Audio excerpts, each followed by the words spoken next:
Frame it. You've just shot a great piece of video, but now you need to frame it. Phones are crazy powerful options for video editing, but a lot of our editing apps still try to work like desktop video software. Frame It gives you streamlined tools to do more advanced edits, but with controls that are a better fit for your phone screen. Use the actions you're already familiar with, like pinch to zoom and rotate, just like you're editing a photo, but with video. Pan, zoom, rotate, and crop as easily as scanning your photo gallery. Time your pans and movements to music. Punch in for dramatic effect. Flip through a transition, or fix a video for the right orientation. Load up a video, and Frame It will record your edits and moves in real time. Trim out parts of a clip you don't need, and the app renders out all of your edits as a finished clip. Fast, easy, powerful.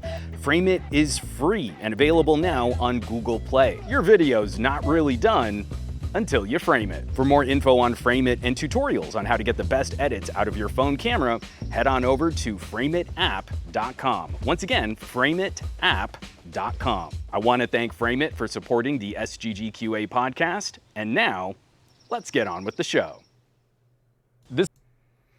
Ladies and gentlemen, boys and girls, tech fans of all shapes and sorts and sizes and persuasions, welcome to another episode of the Monday Morning Tech Chat Show on the SGGQA podcast channel.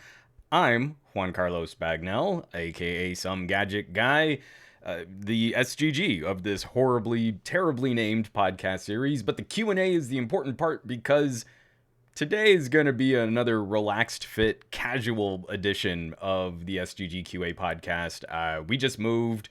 I don't have a show lined up. I barely have any notes. We'll talk about the subreddit. There were some really great videos that were up on the subreddit, and we're gonna hang out. I have no idea if this stream's gonna work.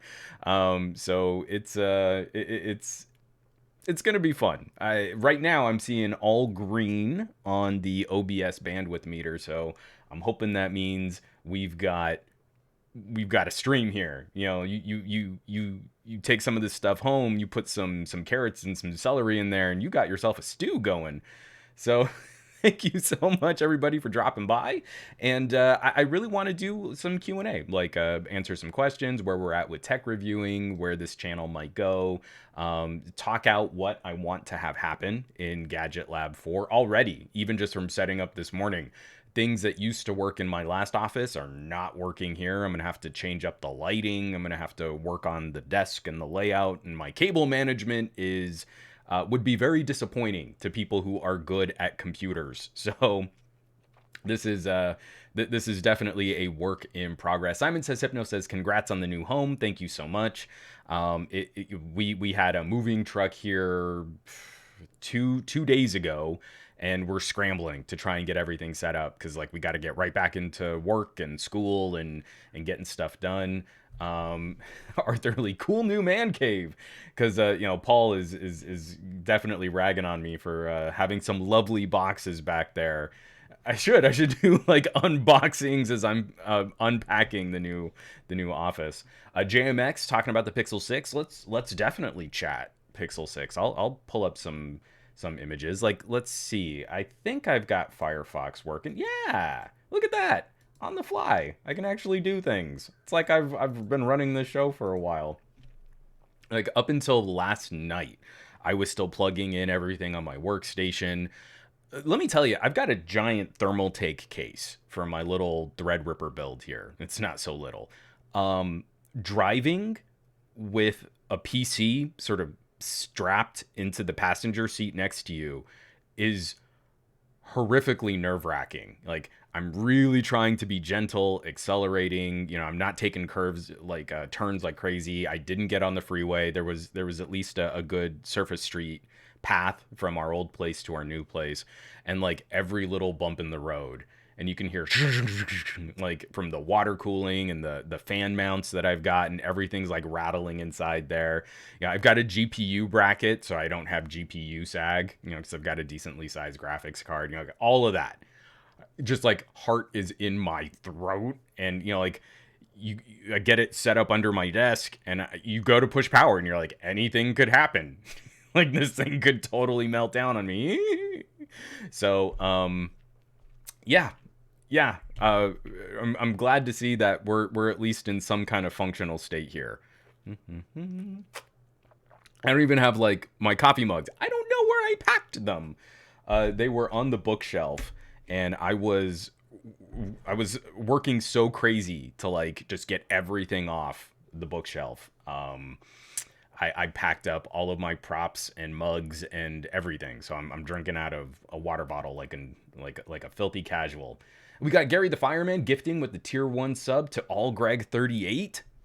Gary, thank you so much for jumping right in, man. I really appreciate that. This is an exciting transition, and we've got a lot to talk about in terms of like where do we want tech conversations to go, and it's this crew, especially the people that are tuning into these live streams, or if you're listening to the audio replay after the fact. This kind of feedback, as I feel like a lot of creators are kind of getting to burnout after a year of pandemic, and I'm going through this life change, and I want to set up a new office. I want to do something different than what we've been doing for the last year, because man, the last year was kind of treading water. It wasn't really what I envisioned it would be. So now's the time to fix that, like now's the time to get in here and shake things up and try some different things. I want to talk more about using gadgets than just talking about the gadget, and I feel like it's time for that as a fresh start. I've been threatening to do this for like the last 2 years. Now I feel like I'm in a space where we could probably do that. You got to show us the cables now that you said that. No, no, I don't, Matt. Sorry. Gary the Fireman with another tier 1 sub to Kyle Ruggles and to Gormlord. I just, you guys are blowing me away here. And again, I'm always so appreciative. Thank you so much for all the support here. Tech potato. Lay it down horizontal, sacrifice a goat, dance a funky dance. I feel like I can lay it down horizontal, and I feel like I'm good with the funky dance. I don't know. I have it in me to sacrifice a goat, but man, it was freaky getting the workstation over here and getting it all set up. But I think it's working. This is the exciting part. Like it's actually working right now. So immediately, I mean, just talking about how I normally do kind of my head in a box style commentary. We can see that my lighting is not working. I've got this beautiful open window. I might be able to turn the camera. I don't know if I can turn the camera around. It's wedged in here pretty tight. I might save that. If I get more ambitious towards the middle of the stream, we can talk about that. But the whole space here, I've got to have the bookshelves because the bookshelves are practical. Like I need storage, and I think from where we've been in previous incarnations of the Gadget Lab, I'm not going to worry as much about setting up cute little tchotchkes in every cubby. I think this is now just going to move to straight up storage. I have so many phone boxes and gadget boxes and camera equipment and all this stuff, and instead of trying to make this pretty or work with lights, like, oh, let's put little twinkly fairy lights on everything. I think instead this is really going to be more like functional, streamlined, and I just need to improve the lighting. So I'm not just getting like hard wash from a window, even though the lighting is way more flattering with natural lighting. I do like that. Fat Produce gifting some subs to Kenox80. Thanks, man. This is great. Matt Tyler. Gadget Lab 4 and the legendary shelf is the first thing up in the background. Warms my heart. It has something in it. Yeah, again, the bookshelf started out as this attempt at making something decorative, so I'd have a more visually interesting background, and this is the third major move. Wait, I got them in Gadget Lab. No, I went across the street. 1 to 2, 2 to 3, 3 to 4. So yeah, they've been moved numerous times. Let's say IKEA furniture.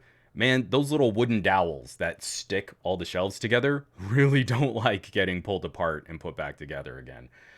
So they're up now. I might need to go in and like kind of secure them a little better. Like I might need to even drill like some new supports just so that it's not quite as wobbly. Well, we'll have to see. But yeah, so the bookshelves are up, and they're going to be way more functional than decorative. Mimranglat natural light is better anyway. So the layout of this office is kind of wonderful for morning streams. It's second floor. Even if landscapers were to show up, because you remember back in the early days of Gadget Lab 3, landscapers would be right outside my window at eye level with me with like leaf blowers and like scraping metal rakes on the concrete sidewalks right outside my office. And you can only do so much with like NVIDIA's RTX voice. Like you can only strip so much noise out of a setup like that. I'm second floor now. I don't have any neighbors above or below me, and my wall faces west. So morning streams, I've got this indirect natural light coming through this window, and it's a nice, pretty scene. Got some trees out there, some nice stuff out in the background, and I feel like as I'm shooting content, I finally have a window I can use again. So Gadget Lab 2 had a great window that I could occasionally sit in front of. I just got to light it better because I don't have any of my LEDs broken out for that. Q3 Becker, I'm disappointed that you didn't rent a commercial office. Disappointed, I say.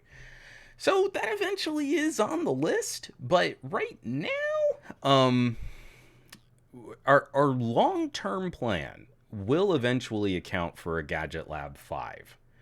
A workspace. It kind of depends on where my side production projects go. If I need a better studio, right now I'm not really doing any work with Newegg. Part of why we've been trying to hold on to a third bedroom is, well, we need a master bedroom and a room for Lex, and then some kind of office space where I can shoot at home and then back that up with some kind of studio style shoot. That's kind of what the relationship with Newegg was. I don't have anything coming up with Newegg. There's been no conversation about future projects or trade shows or travel, even going down to the studio. We might be talking about some PC builds. Like I've been doing a lot of live streams for their like Asus coverage, but there's nothing on the docket. So I don't need to build my office around that. Instead, I'm looking at picking up other clients, and I'm working with other outlets. I'm doing network coverage, carriers and ISPs for reviews.org. I don't need to shoot heavy for that. So it kind of depends on where we go, but there might be a Gadget Lab 5 in the near future or medium term future. And then this might become the space for Marie if Marie is doing more work at home. If she's able, if her company allows her to do most of her work at home, it would be nice so that she could have a sort of a space that she could get that done at. So again, everything is about life and transitions, and it kind of depends on where we land and where things end up. So we'll have to see. It should be fun. In the meantime, Gadget Lab 4 is going to realize what I wanted to have happen in Gadget Lab 3. Obviously, I'm still going to be doing a bit of this, sitting in front of a workstation and monitors and talking to a camera. But what I'm hoping, once all the boxes are cleared out, what I'm hoping is to make this just a more open space. I never really wanted Gadget Lab 3 to be dominated by a big table in the middle of a small room. But we kind of just ran out of space. We didn't have the ability to move things around like we wanted to. The family living area was just getting dominated by school at home. Lex was at home. Marie was at home. The place we were in before was not an ideal setup for life during pandemic. And so, I think, a lot of people have commented on stuff like this. It's, the look of my videos got real claustrophobic, and it was really difficult to find opportunities where I could go out and shoot. I mean, like a little kind of casual B-roll. My LG Wing has been a phenomenal 4K B-roll camera. But that's still less than ideal. You have so little control over how you're going to go about kind of crafting the look of those videos. And I just, like, if I've got to get a review out, I've got to put this phone on a table, shoot it. Hopefully the depth of field is enough to make this look somewhat interesting, and then you publish on YouTube. especially being totally solo. You know, my ability to set up all day to get one or two shots so they look really good, I can't do that. I need to work way faster than that. And so here, instead of having big table and always putting phone down on big table, and maybe sometimes I include a panning shot, what I'm hoping that this space will eventually grow into is moving the camera so that on this wall I've got like some really pretty posters and maybe my Lego Apollo rocket, you know, that space rocket, the Lego model, 1,969 Lego pieces. And then if I want, I can kind of shoot into a corner. So part of the bookcase is visible and part of the wall is visible. And then against the door, I'm going to have the bookcase, which serves as the smartphone museum. I've got like way too many phones, but that would also be cool where I could physically move in that space, pull a phone out of this bookcase and talk about it to camera while I hopefully trust that my Panasonic autofocus will track me around this short room. Then have an open window where I can kind of shoot out for some daylight sequences if I'm shooting in the morning. I've got mirrors on the closet doors. I'm hoping that like instead of having table bookcase, this is going to be a space where rotating the camera 45 degrees gives us a different shot, a different standing shot, a different sitting shot. And that's where I'm hoping to shake this up. So that's the plan. That's the goal of making this way more open. And then now that we're starting to get vaccines out, I never had a guest in Gadget Lab 3. I really meant it. TK Bay had the open invitation to be the first person in Gadget Lab 3. And I kind of feel like that needs to be maintained. TK Bay needs my buddy, my brother in arms, my comrade. You know, he needs to be the first person in this space. So I'm going to be talking to TK hopefully in a week or two, where this is cleaned out enough where I can set up some bar stools. We can hook up this camera, you know, maybe kind of angle it so, you know, you can see the full room, and we can do a best of our week live in person, you know, like there's so much potential here, and it's going to be different than what I had before. And I'm excited about, you know, just the physical location and change in space being something that I have way more control over. Means that I can use that to kind of guide what I want my content to look like, where I haven't been able to do that for the last year. Fazico say, throw more money at the problem. A7S3 for streaming with an f1.4 lens, and then you don't have to care about the background. Nah, we just moved. I'm broke as a joke. We're setting aside like monies for budget. You know, like I'm looking at, I want to do a Xiaomi versus OnePlus showdown. I'm looking at some budget phones to cover. I'm talking to Verizon about trying to do more network coverage, but that means, you know, using more Verizon phones, which I don't have a lot of Verizon phones in stock right now.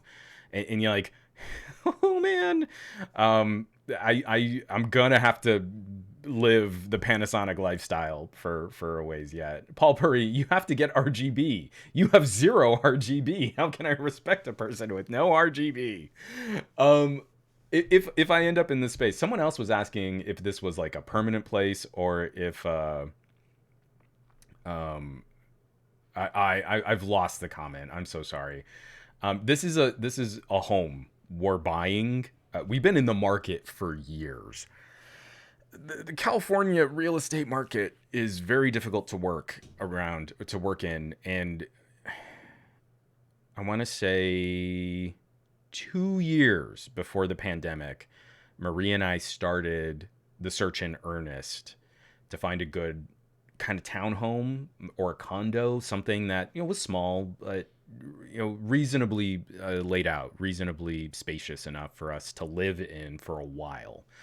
And over the last year of the pandemic, like we've been going to showing after showing after showing, putting in offer after offer after offer. We know that housing prices are probably inflated. Like we're probably riding on top of a bubble for what this place is worth. I'm assuming that at some point over the near or medium term future, we might be upside down in this loan, have to look at some kind of refi if we can swing it. But we're looking at a place that we can live in for a while. Marie and I moved around a lot as kids. I was a military brat. Marie's folks, were school teachers, but they would work in different districts and they would have to move the family every time they changed school districts. And it's one of the things we're going to try. I really don't want to move Lex around every couple of years. It's traumatic. It is difficult. You get used to neighbors and then they're just gone one day. And the pandemic was a double whammy. I don't know if I've shared this story. I probably have because my brain is Swiss cheese.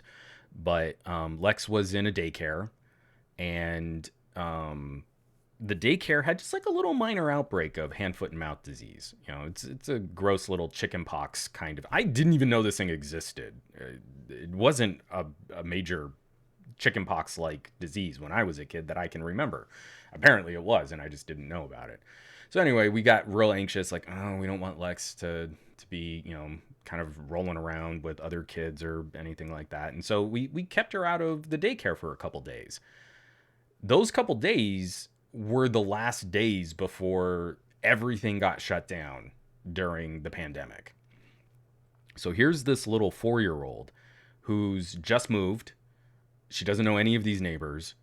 She didn't even get to say goodbye to any of her friends or teachers at her daycare. And then suddenly we're just in this lockdown state, and mom and dad are freaking out, and we're panic buying groceries because everyone else is panic buying groceries. Like, her entire world was just pulled apart. So, acknowledging that moves are already stressful under the best of situations and under the best of conditions, we're really hoping that this is going to be the place where she at least makes it through middle school. We're really close to the local high school that she might go to. And for Marie and I, that sounds ridiculous. Like, every couple of years we would move. I don't know what it's like to grow up with people and have the same friends and have like a family home. This is the home I grew up in. Like, that doesn't exist for me. I took a trip back to one of the military bases that we were stationed at, and they had renovated. And so I'm getting these flashes of memory, like I'm looking at old black and white photographs that don't exist in my mind. And like, that's where the playground used to be. And that's the path that I used to walk to go to school every day. And these are the houses that we were stationed in, but now they look totally different. And the units have been all changed up. And I kind of want to give Lex some chance of growing up and living next to people that will grow up with her. It would be really cool if she doesn't have to have a car starting out high school. She could just walk to the high school. I know that's so lame, but it's like also like, oh, she's my daughter, and I was really hoping that self-driving cars would just be ubiquitous by the time she turned 16. This is what we're really hoping to make this place. We want to downsize. We want to get rid of all the junk that we've been carrying around for years, just as our little nomadic moving from apartment to apartment to apartment to apartment. It's time for us to like try and let some roots dig into the earth around us and see if we can become a part. I want to go to like little town council meetings, and I want to figure out what's going on with the school board, and I want to participate and be a part of that and not feel like, well, in 2 years they're probably going to jack up our rent, so we'll have to go live somewhere else. We're getting too old for that mess, man. I'm getting too old for it.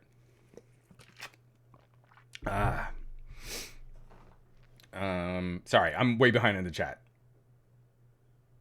From Matt Tyler, yesterday on the special edition show, me, Sam, and TK had a moving conversation about you, and man, the love from us in the chat. You always have the support you need to make decisions and make things better for you. And I really appreciate that. I felt awful. Like, I really wanted to do kind of a send-off on the Thursday stream with TK. We didn't get to do the stream. Marie and I were packing like mad. We were up until 2 a.m, finally like shoving the last couple things that we need to put into boxes before the movers showed up the very next day. It was like, I kind of need it for my soul, but I really can't take the time to like jump into a live stream. So I'm glad TK was able to kind of fill that friend chat stream on your show, guys, because again, it's you need the friendly faces and you need the conversation. So it's really good times. From McCorcoran 3, will you set up a memorial to LG? So I've kept, I had the special placard for the LG Velvet, and I've got the special, the reviewer kit for the Wing had its own little rechargeable LCD.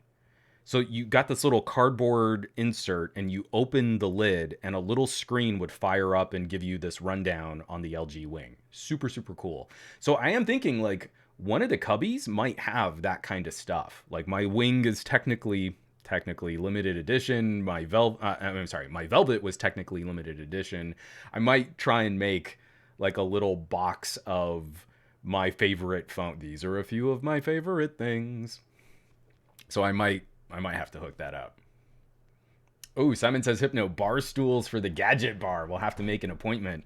I really, really, really want to make that happen. I want to get Josh over here. I want to get Trisha over here. I want to start like talking to friends again. There are a few folks that like, from my history in Hollywood and production and multimedia and talking about the changing landscape of how we're all getting work done. And, there are so many really fun ways that we can expand on this conversation. And obviously I've got to focus on audio and video production. And I feel like what we could learn, I mean, imagine, just think back the sort of some of the scarier days of the pandemic, and Saturday Night Live puts out an episode of their show where you could tell like half of that was shot on like iPhones, right?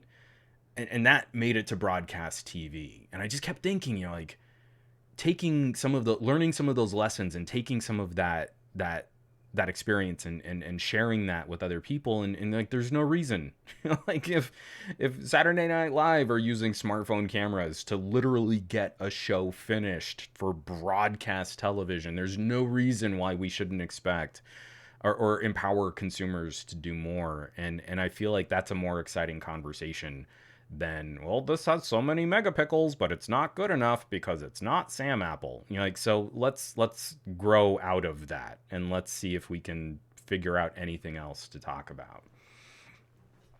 Dave Burns, Xiaomi wins every time. I'm totally not biased. Gary the Fireman, movers suck. The movers we hired, this is now our third time using them. And one of them, the guy who's running the little crew of driving the truck and handling all of the coordinating, he's literally been a part of every crew that we've hired for us. So like we saw him again, he's like, wait a minute, didn't I just move you guys? You're like, yeah, it was about a year ago. Hey bud, how you doing? We'll buy you lunch too. Please don't break our stuff. He was a really, really nice guy. Dave Burns, housing market and housing crisis. So much fun. But seriously, congratulations on the house. And thank you. I appreciate that. And Armaratsu subscribed at tier 1. I've probably mispronounced your handle, but thank you so much. I appreciate the support. This is great. And again, this is, I said this last week, and I want to make this like clear. Things like sprucing up the stream. I need to work on better plugins so I can show comments on screen as I'm reading them. I want little fanfare sounds, like someone subscribes and you hear trumpets. I want to flesh all this stuff out. Oh, Aditya, thank you so much. Congratulations. Hope you and the family have more or less settled in. Excited for the future of the channel and the new Gadget Lab. And clink in a beer stein for more memories to be made in the new house, man. We're exhausted and anxious, and stuff is still crazy, and we've got to work on work and getting bills paid, but it's feeling pretty good. It's definitely feeling pretty good. Simon says, Hypno, with the end of the year wrap-up video, can we please have an in memoriam section for LG? LG is going to get its own video, and there's definitely something I want to tackle. I'm not sure if I want to put it up as general YouTube fare, or maybe this can be just something that we kind of sideload to the Patreon. It kind of depends, because I know if I put all the effort into these videos and it's like older LG phones, YouTube is gonna poop all over that. It's not trending topic stuff. It's not brand new content. It's not exciting. It's not Apple. So we're just not going to share it with your subscribers. You know, just make more engaging content, and then we'll share that. I want to kind of run down, like, these were some of the more formidable phones that influenced me in as I became more of an LG fan. You know, like, I want to look at some of their experiments where they were trying to compete against the Note. You know, I've got the Flex, I've got the Flex 2, the downfall of the Snapdragon 810. I mean, I want to cover, like, kind of a personal history, a personal conversational history of my life with LG. Ah. Oh yeah, Kyle Ruggles. I remember when the 5D Mark II got its big show with an episode of House and one of the intros to SNL back in the 2010s. It's crazy to think how far we've come. Yeah, I'm telling you, I've been digging deeper and deeper into sort of that little tiny community of kids trying to craft content and finding these wacky little short films. And you know, the starter camera isn't a DSLR. It's not some fancy mirrorless. It's a phone on a gimbal. And there's already a tremendously more sophisticated language around production coming from teenagers. You know, like, you know, if you read up, like, in film, in cinema history, and because I love, you know, the low budget schlock of the early Sam Raimi films, right? You know, like, they didn't have the equipment to do proper dolly moves or proper panning and tracking moves. So they literally just get 2x4s and smear Vaseline on them and mount the camera and push and slide to try and get a move. I just love that shot in Evil Dead 2 where we've got a close up on Bruce Campbell's face, and then the camera, like, zooms up into the sky, and you see this, like, wonderful forest shot. It's still one of the best pulled off camera moves, I think, in cinema history. And they did that by dropping a camera down on Bruce Campbell and then reversing the footage. You know, kids are doing even more significantly sophisticated production work with smartphones today, and there are so many strengths to that. And it just breaks my heart, you know, like, there's this whole population of mobile journalism and mobile cinema, mobile filmmakers. And then on the techie side, it's like, oh, but who really does things with their phones? And you're like, did you see this little horror film someone shot with their phone? And it's so organic and it's creepy. And because of the low production value, it's, like, even scarier than something that you would see in the movies. Like, and they're 12, you know? It's so good. Yeah, Al Spockley. Easy had an actual funeral for LG. The Tech Preacher, man. Again, another sort of brother in arms, just talking about the phones we like and the reasons why we like those phones. It's really a shame. Arthur Lee, you should make a movie where the heroes battle the YouTube algorithm. I had an idea to sort of do, like, I didn't want it to do it as gimmicky as, like, you know, The Verge would do the same person talking to themselves. I kind of wanted to do sort of a shot reverse shot conversation of, like, what it's like to review a phone, but that also feels really sort of self-important and indulgent. But I'm still writing a script to see if it's an idea that could kind of work. Like, I could shoot it off this side and then I flip the camera and it could be kind of a conversation on the other side. And I don't know, we might see if something like that can happen, but I don't know. McCorcoran 3. When I was a little kid, my parents got us the Fisher Price camera. What was it that I had? So again, because I'm an audio nerd, and I kind of always have been, my first production equipment, I had the Fisher Price cassette tape deck. Hold on, pardon the typing sounds because I haven't fully buffered my keyboard from the mic here, but Fisher. can't spell either. My hands are so like, oh man, my arms are just dying from carrying things around. Um, cassette recorder. Let's see. It's the crazy ugly brown Fisher Price. Let me see if I can pull this up. Oh wow, that was it. 1985. And I think I had mine in around 85 or 86. I think I was 6 years old when we got this. Big, chunky rectangle of light brown and dark brown plastic, and these little vents on the side. That was a microphone.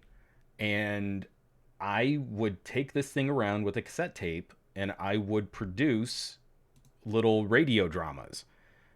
I don't know where I got the idea. It was like it's 1985 or like 1986 or 87. Like radio dramas weren't a thing. I watched TV, but I would tell these stories and do different voices, and then I would hold the microphone, the entire recorder, up to music playing on the radio, so I could kind of soundtrack.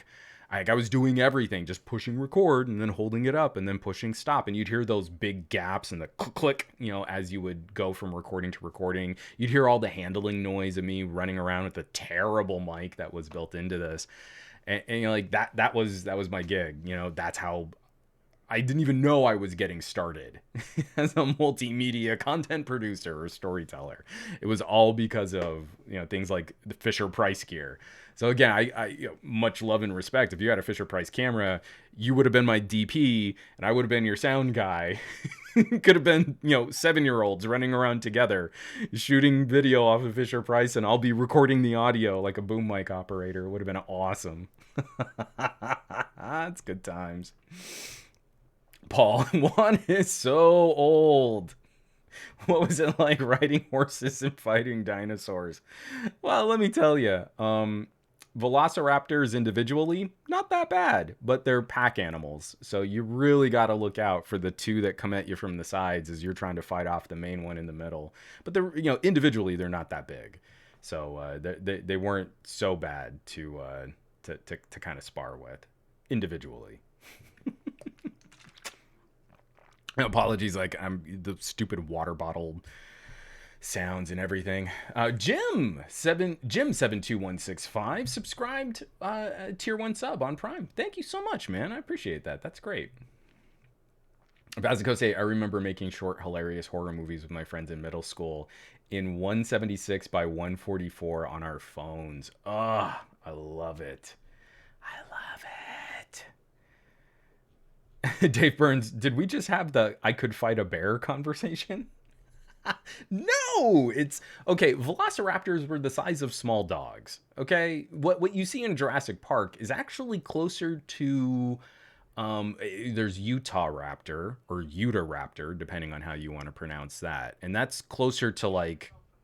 Oh, I've got a phone that's I don't know. Oh, one of the phones on the bookshelf is on. Now Google's going to pop up every time I need to talk. Utahraptor was the size of kind of a small polar bear. Or I guess more like maybe a larger black bear.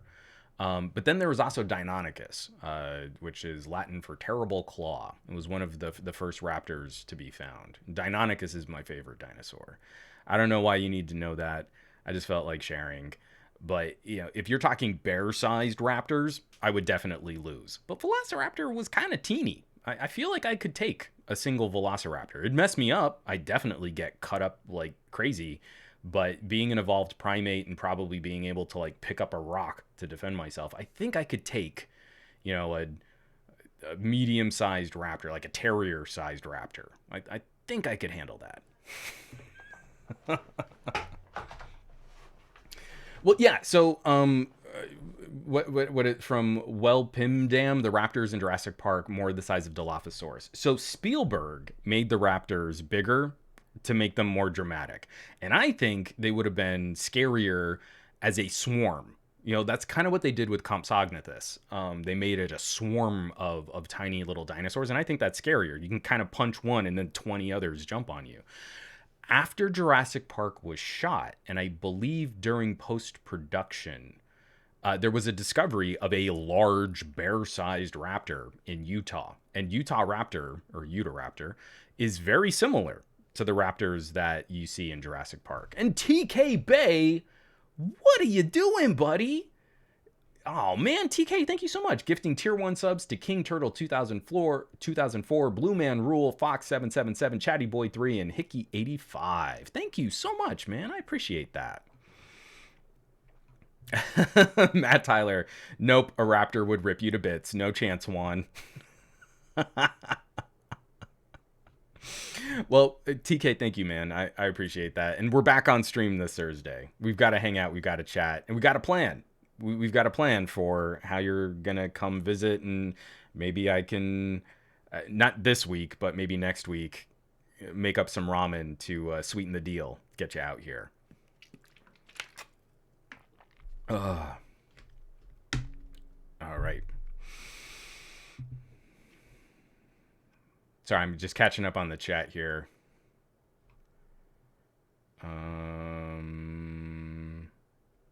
Oh, I'm seeing some condolences and stuff. Did someone post something sad?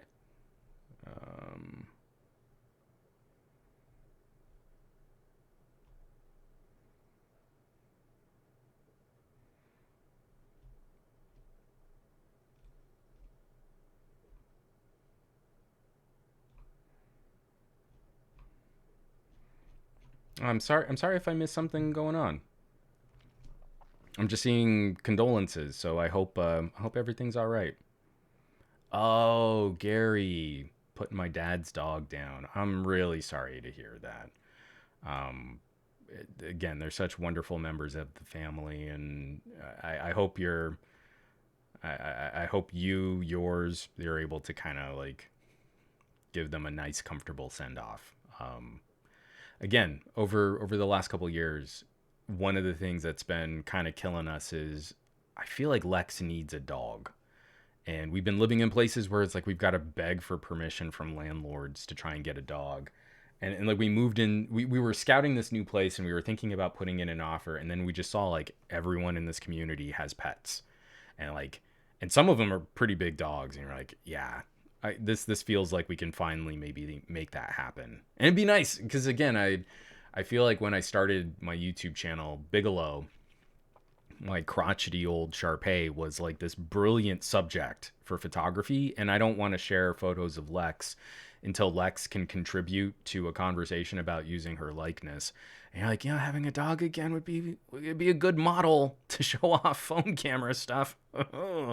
So I hope, Gary, that your family is able to take the time to kind of have fun and to remember and to grieve and to make that right, because it's tough.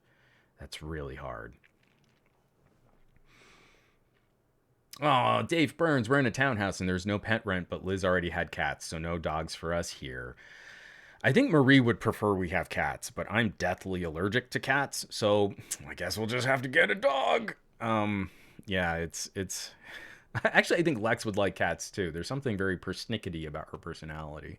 But I can't survive it, so we'll have to make that compromise. So, we should probably chat some tech. Strategic allergies for the win. Well, sorry. It's a bummer. I bet if they didn't cause respiratory failure, I'd probably like cats better. I feel like my perspective on cats is a little biased, right? It's a little biased against me dying horribly from having my lungs fail. But other than that, they're probably great. Get a corgi. It's like a cat, but it's a dog, actually. You know what's kind of funny?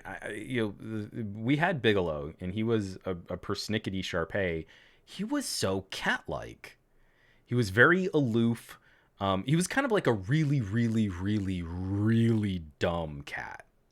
He was just a wonderful dog. He would do these little like pounces on like flies when we would take him out on walks.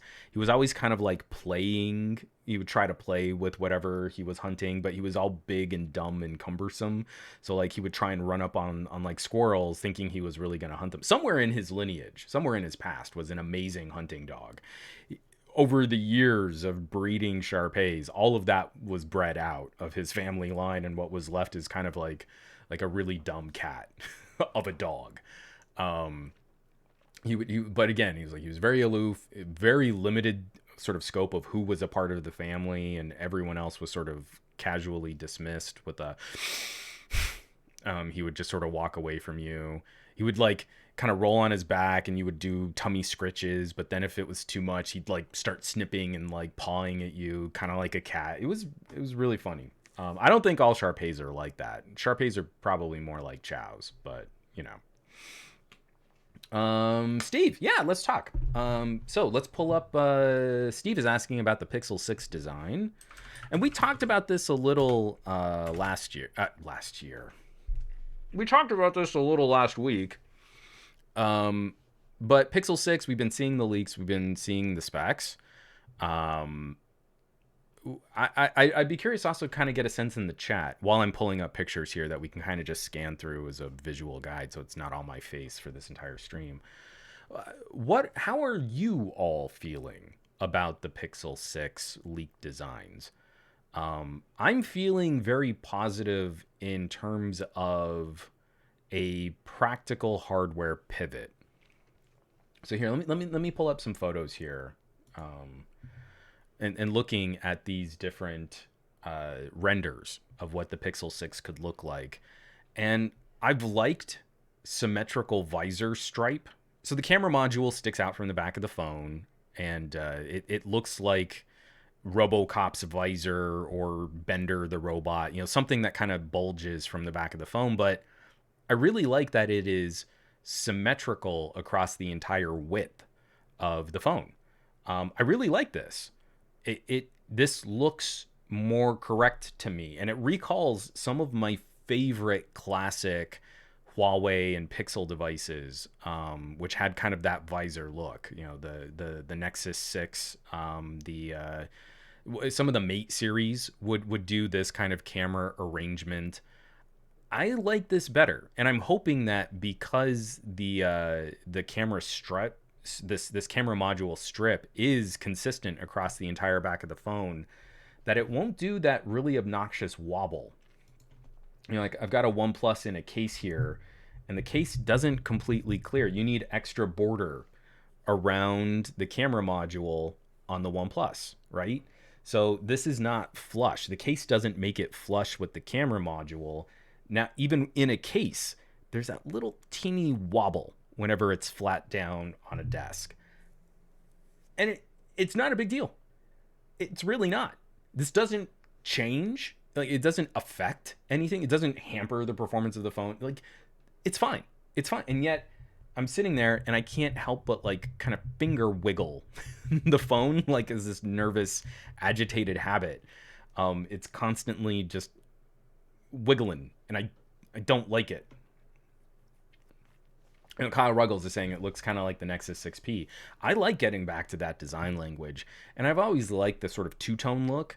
My Pixel 4 XL is black and white with an orange accent for the power button, and that takes me right back to what the Pixel 6 looks like.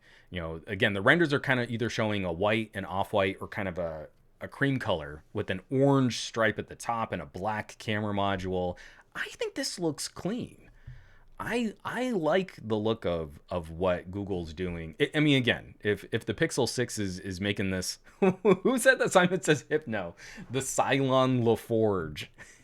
Google can pull off Cylon LaForge, I am absolutely on board this as a design language moving forward. I like that.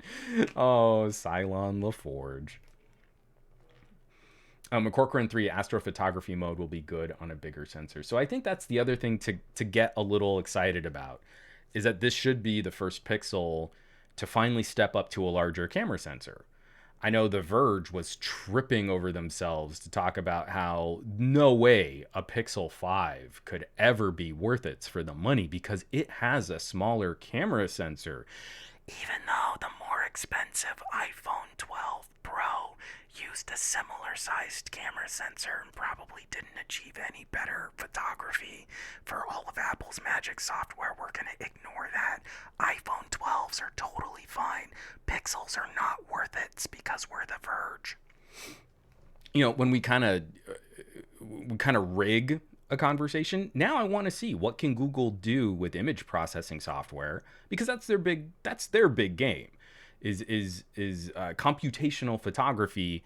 You can't fully escape the physics of camera hardware. Like, you need a bigger sensor, bigger lens. You need to kind of keep pace.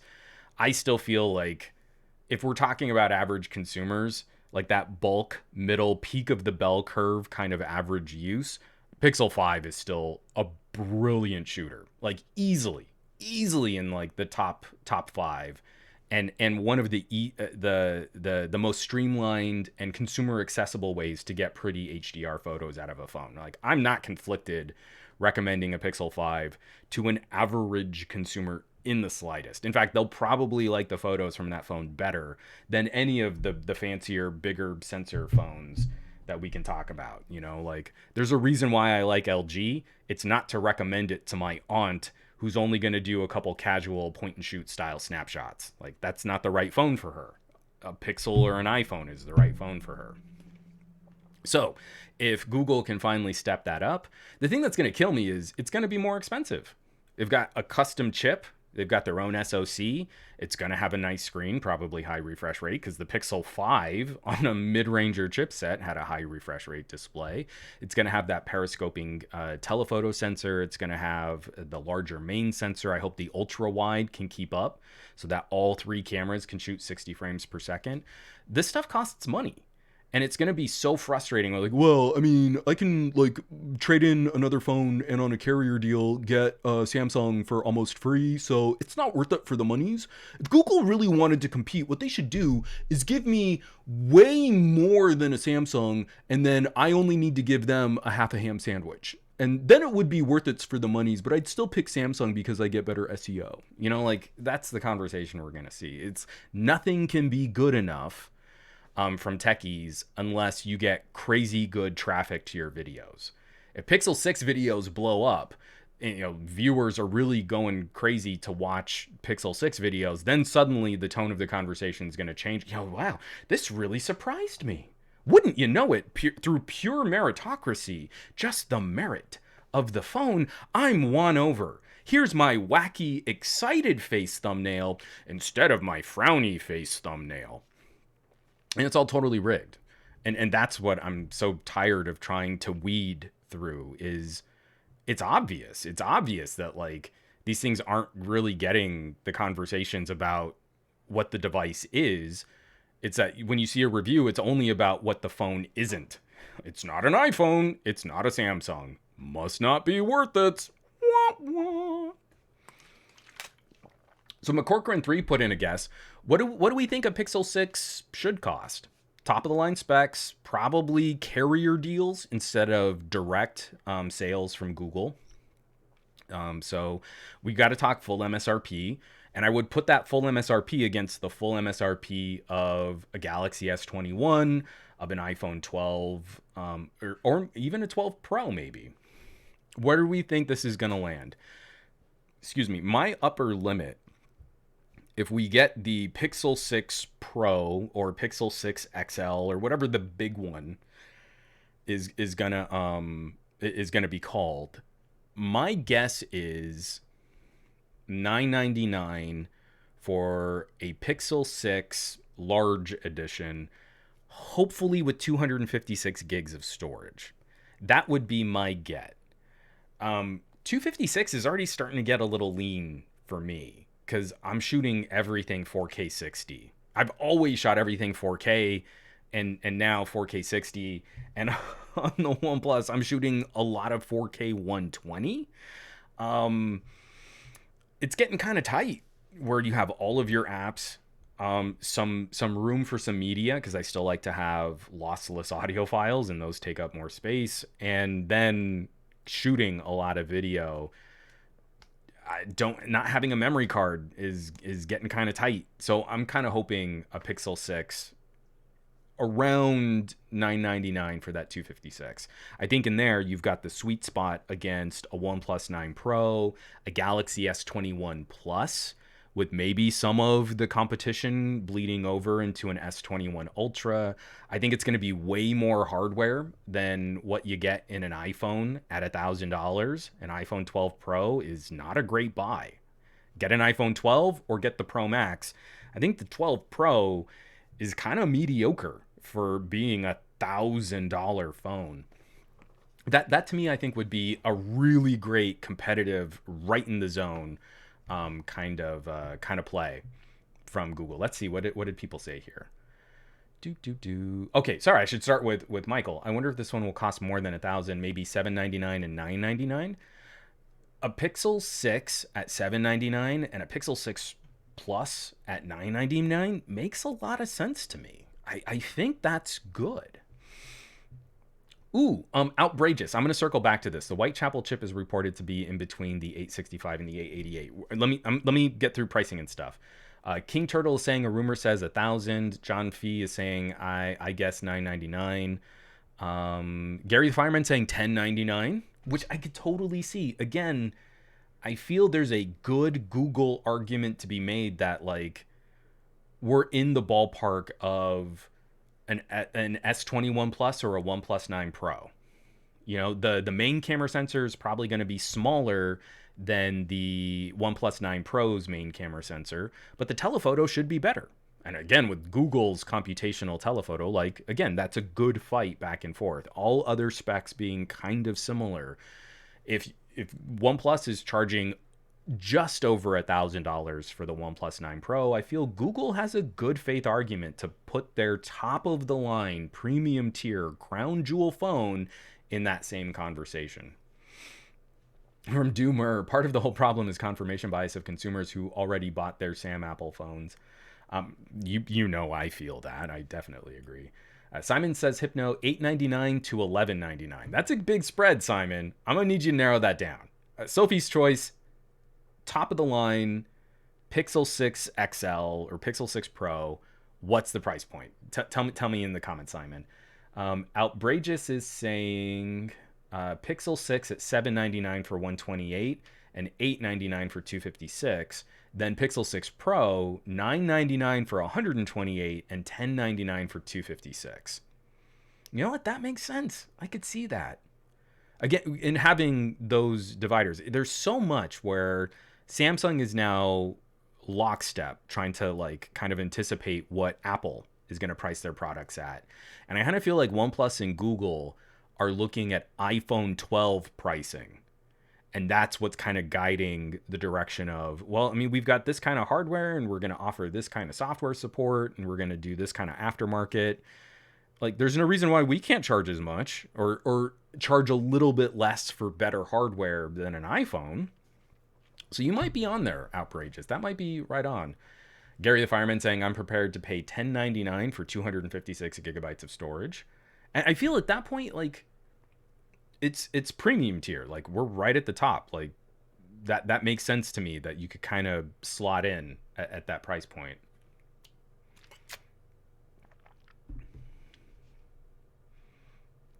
From Dave Burns, I actually think having more options for storage and RAM makes the Pixel even less profitable to 2 SKUs per phone and 2 colors per phone.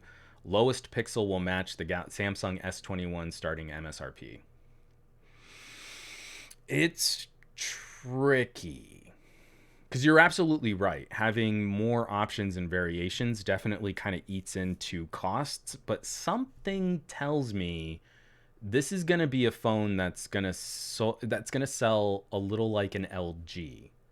I have to believe that Google is looking hard at carrier and reseller partnerships.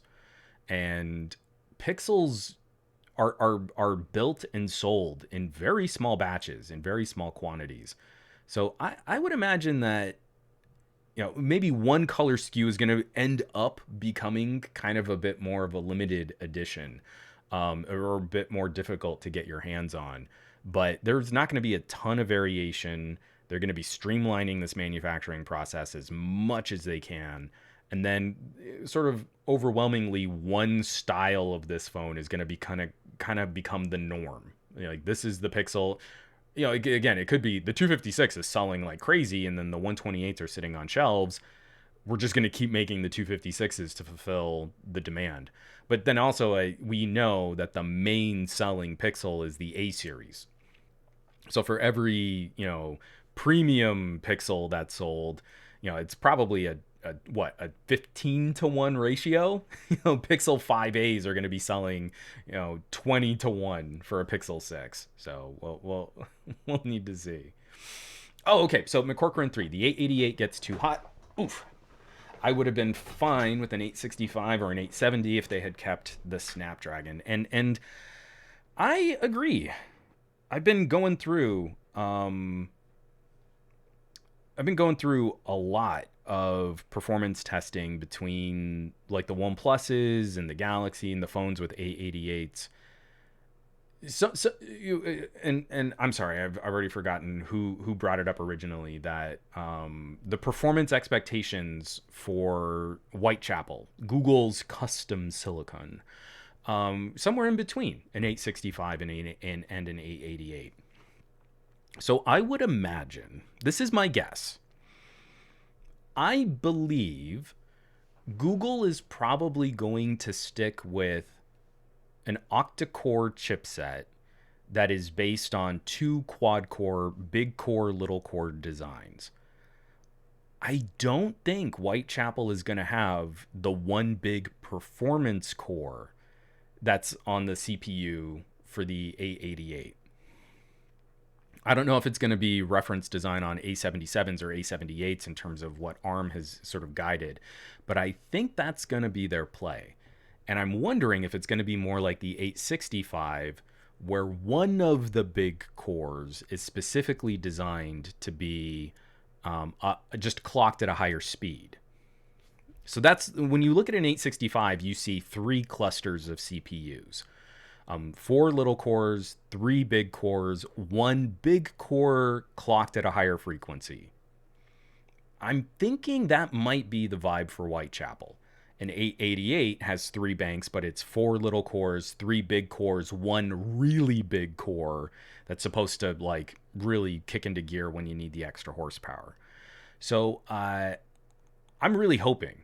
I would love to see refined fabrication, maybe a die shrink on 865 style power. I think that would be a better daily driver solution than the big performance core on 888. The Cortex X1 I think needs refinement, needs a die shrink, needs better power management, needs better throttling, how it manages its clock speeds. I don't think it's an across the board consumer benefit, especially when the phone really only wants to be used in short bursts. So my hope for Whitechapel is go last gen. There is nothing really taxing an 865. I mean, some of the more aggressive games out there, and Genshin is going to run a little slower. Maybe you're only going to hit 40 frames per second instead of like hovering in the mid 50s. But so many games are built for 765s. Snapdragon 855 performance is overkill for a lot of applications and for a lot of games.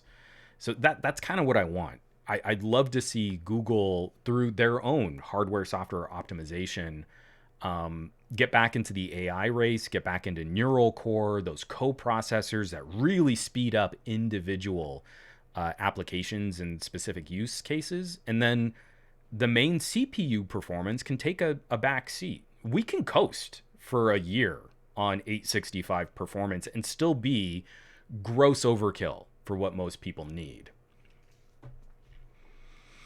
Matt Tyler, we know that the Pixels were started at 128 because of Google's cloud storage. The fact that they charge for that they will push the 128 gig versions at lower prices to counter the costs for the cloud.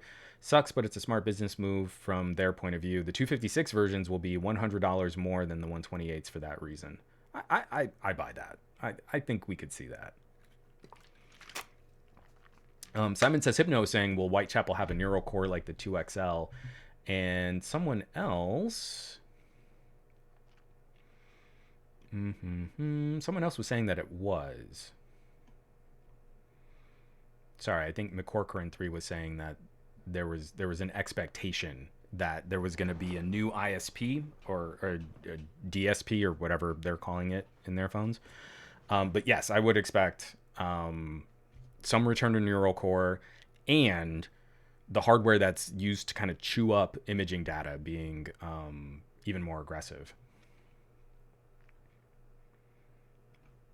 And also Michael saying Google is reportedly using huge batteries, which is interesting. Also, wonder if that has something to do with the energy efficiency of Whitechapel.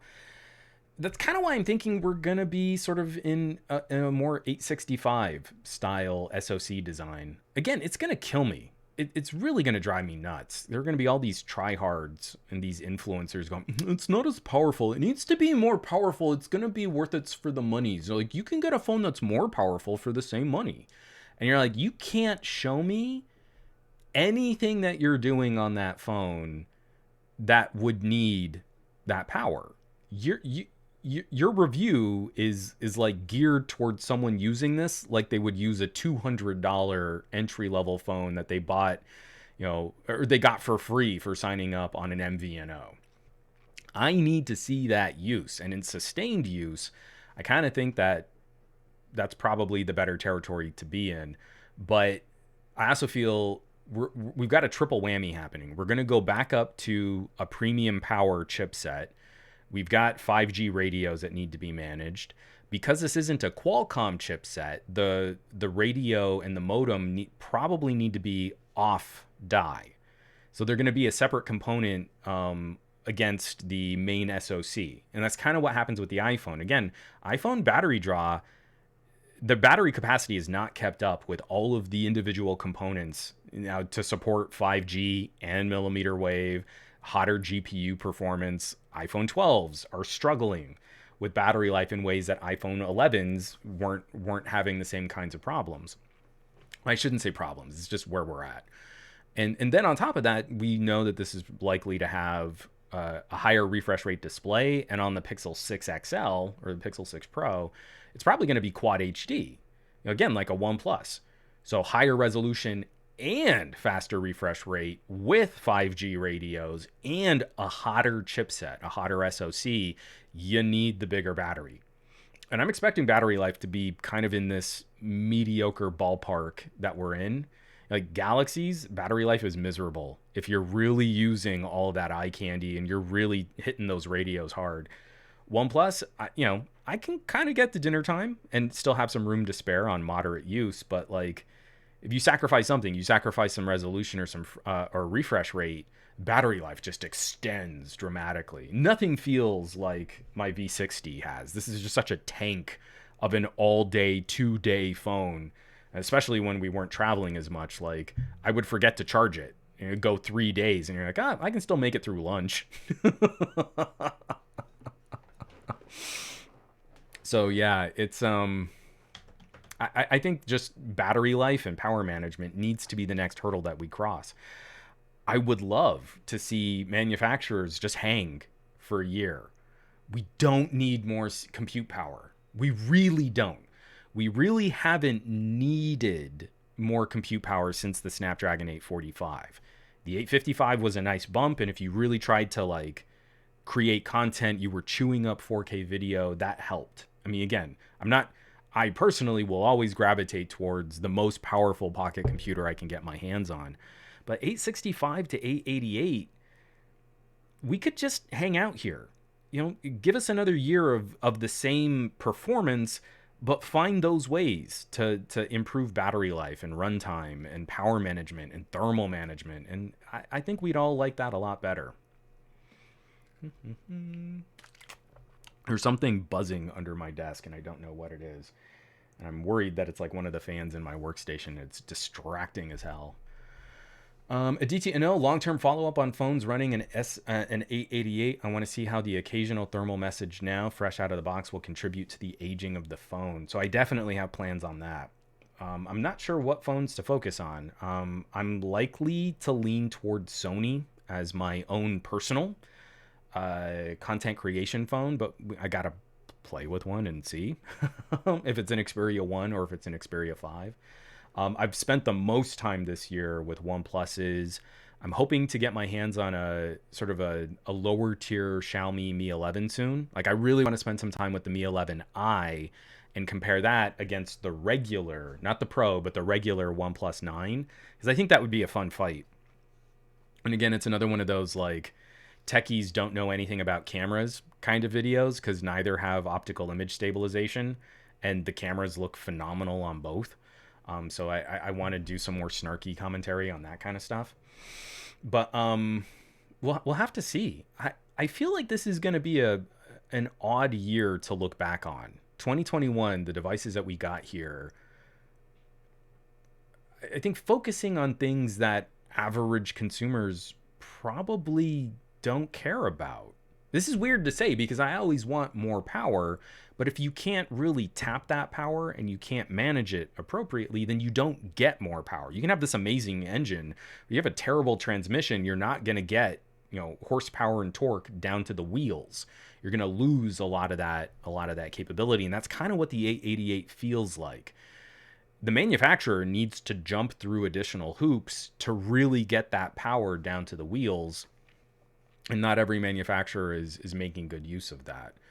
So I think we're going to look back on this and you're like, yeah, on paper, the specs were amazing, but the phones ran hot. The battery life was miserable. I think average consumers would care more about the same tier of performance that they've had for a couple of years, but then like your battery now goes for 2 days under the same kind of use. I think they would care more about that. Again, why I was so sad that the V60 was panned so hard, because it was that phone.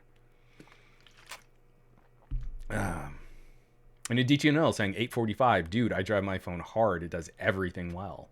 Yeah, because the 845 is a badass chip. It really is. I mean, it's like from 820 to 855 is just this glorious stair step. Every single generation, 820 to 835 to 845 to 855, you could count on better performance, better radio management, better power, better battery life. Everything got better. And then 865 has got some weird caveats.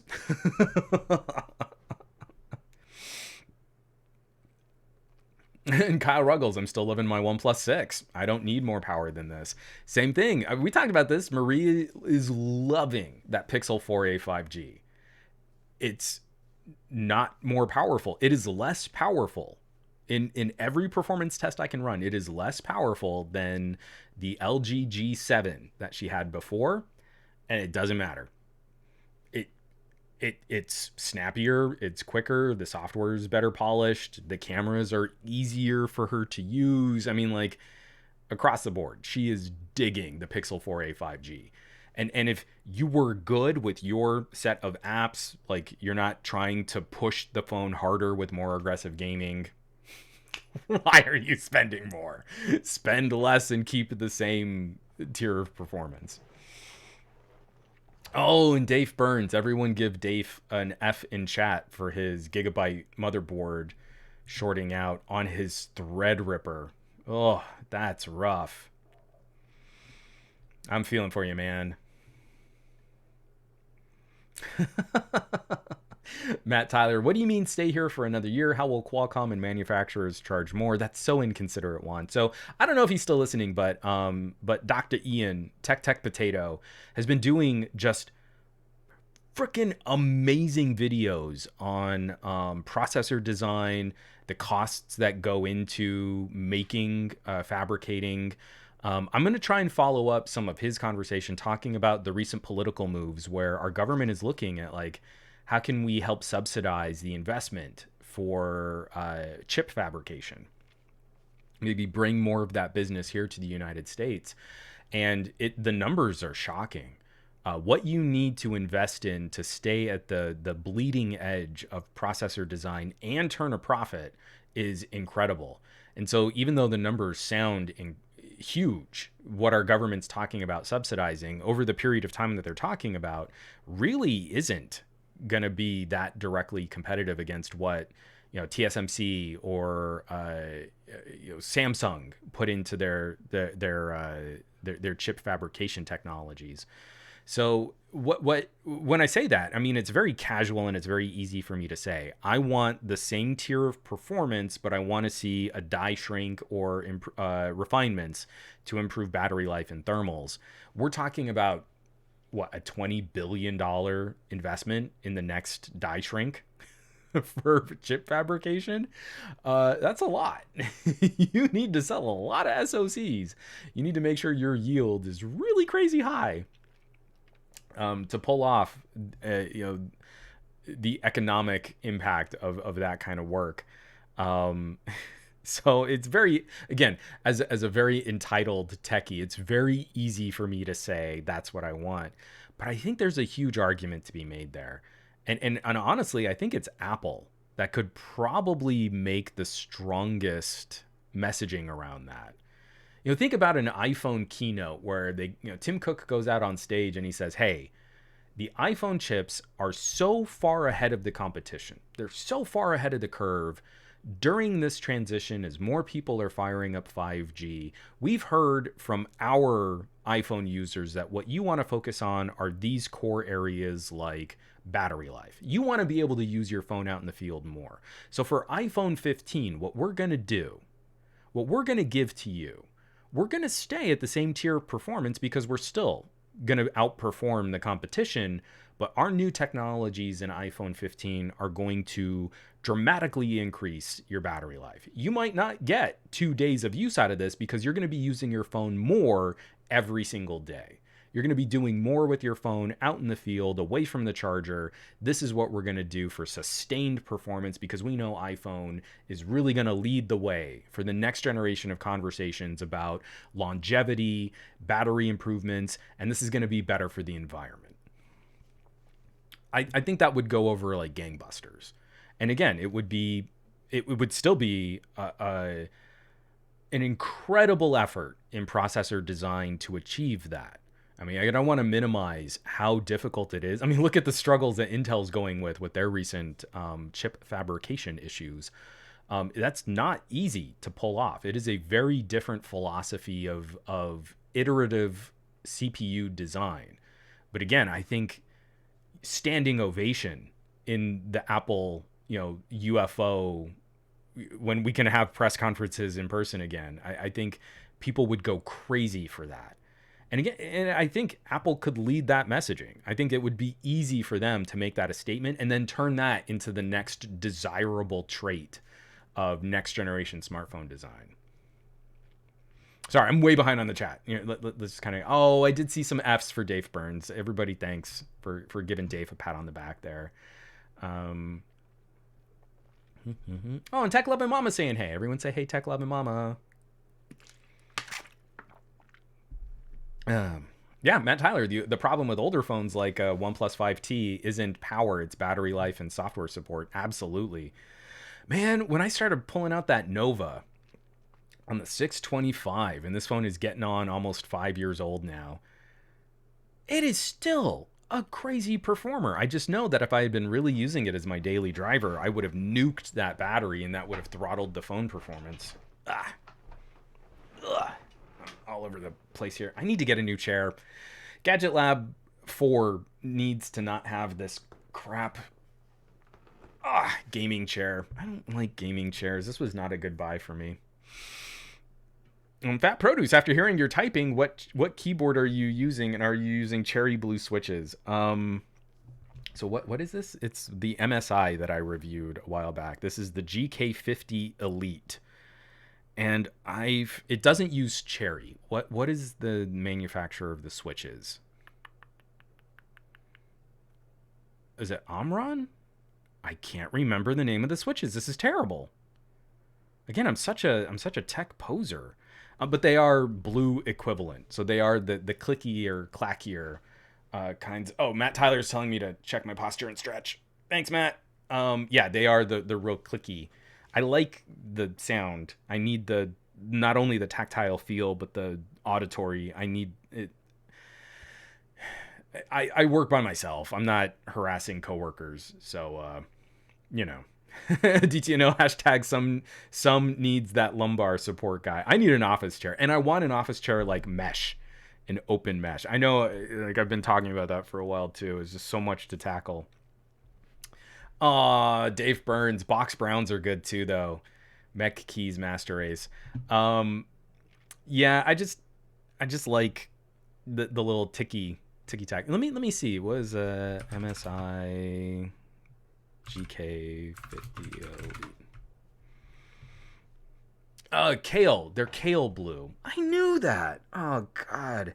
This is what happens. Like I get out of the flow with Newegg and like all of the peripherals and gaming hardware and stuff, and like it starts evaporating off of my brain. Kale, of course. Oh, I'm so slow like that. I gotta catch up. Why don't we do a quick subreddit plug? So we can kind of look at some of the videos that went up on reddit.com/r/glowing rectangles. Dave Burns, you could have had box blues. You chose wrong. You nerd. Oh, Jim. Sorry, before we get into the subreddit. Jim is saying my note won't recognize my SIM card, so I'm back using my Honor View 10. It works fine. How gorgeous of a phone was the View 10. View 10 and View 20 were such high watermarks for this like older idea of flagship killing OnePlus style phones. The View 20, I mean, again, your View 10 is just phenomenal, but the View 20 is still just this monster performer, and the camera sensor is so solid, and it has like the desktop mode, and you're like, this was such a good phone, and it was so feature rich. I'm hoping Honor can make some inroads back into North America again, because I really want to see what they can play with. I miss, and again, the crazy, like the way that the glass was made and the design and the patterning. I adored Honor phones. All right. Subreddit. I did not win the subreddit this week. I didn't even do housekeeping this week. Okay, we're going to do housekeeping in the subreddit. I need to talk about me first.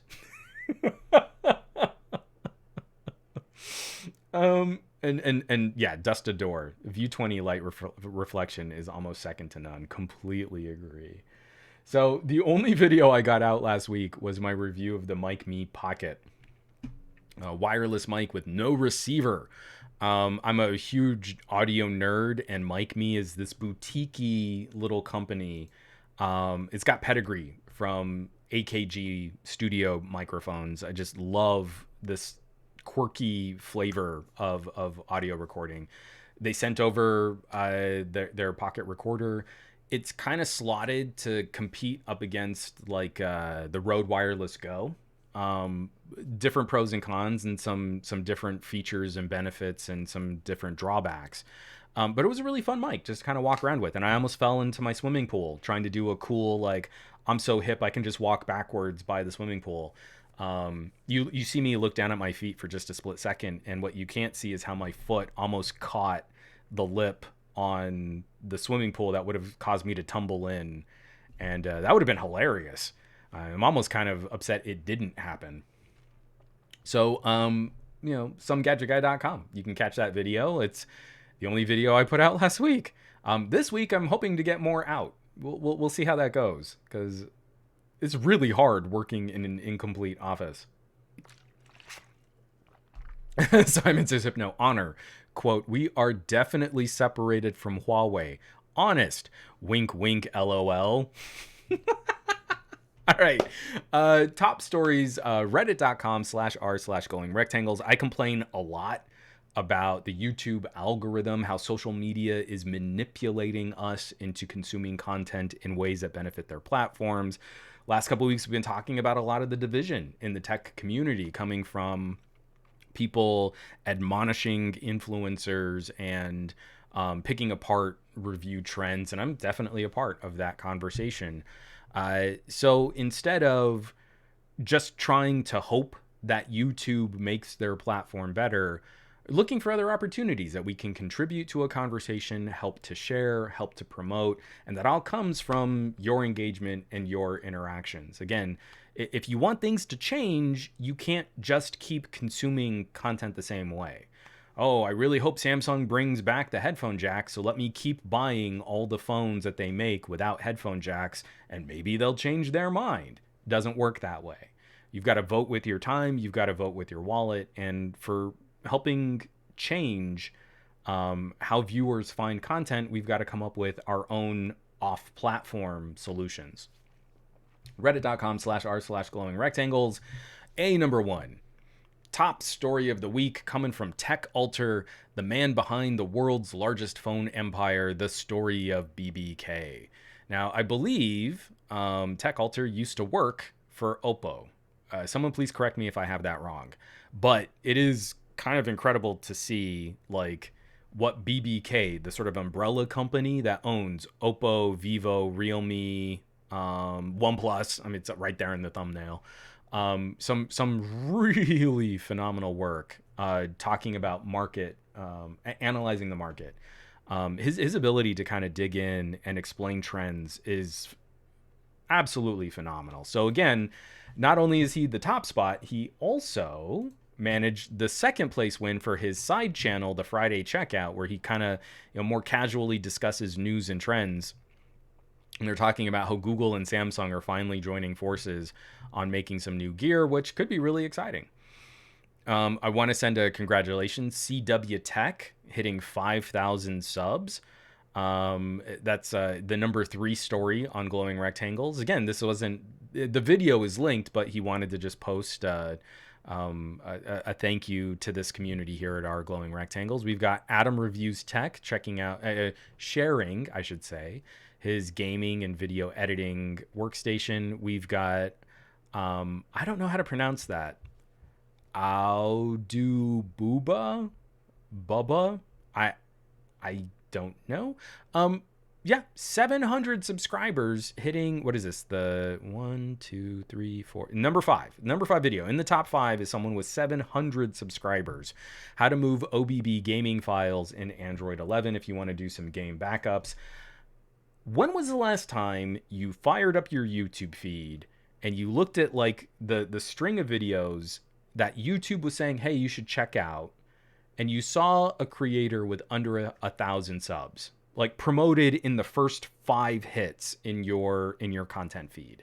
Because that kind of stuff, I'm going out of my way to subscribe to channels with fewer subscribers, channels that are just starting, that are getting built up, that are growing. And YouTube doesn't send me their stuff at all. I've got to go looking for it. That's kind of the magic of what I love about this community on Glowing Rectangles. Just rounding out the top 10, average consumer reaction. This was posted by Creative Crab 7435. It's just funny how IRL people don't prefer photos taken on the iPhone. Normally prefer Samsung and OnePlus photos, but iPhone users regard the iPhone as the benchmark for smartphone cameras. And they linked a video, guess the phone, get the phone, iPhone 12 Pro Max versus S21 Ultra versus OnePlus 9 versus Pixel 5. And it's a kind of the man on the street style game show where they show people 4 different photos, or photos of the same subject, but from 4 different phones. And then they try to guess like which one is your favorite and which phone took that photo. And of course, when it's blind, people suddenly, their opinions don't line up with their bias or their preference. Every single time you see a tech reviewer label the phones and then guide the commentary, it's to satisfy the bias of the largest community of people that view their content. If you put up photo comparisons and the photo comparison is totally blind, there is no clear winner. Smartphone cameras have gotten that good across the board. No one phone wins. That is a horrific tech reviewer fallacy that phones somehow have won the camera game. A Pixel 5 in most shooting scenarios is perfectly competitive. against iPhone 12 Pro Maxes and Galaxy S21 Ultras, and it's in very specialized kinds of situations where better hardware makes a noticeable difference. And you've got to push, increasingly, you've got to push camera hardware to the absolute extremes to try and make that stuff happen. If a photo comparison is not blind, then there is, in my opinion, it is only being shot to guide the conversation towards the bias of a particular audience.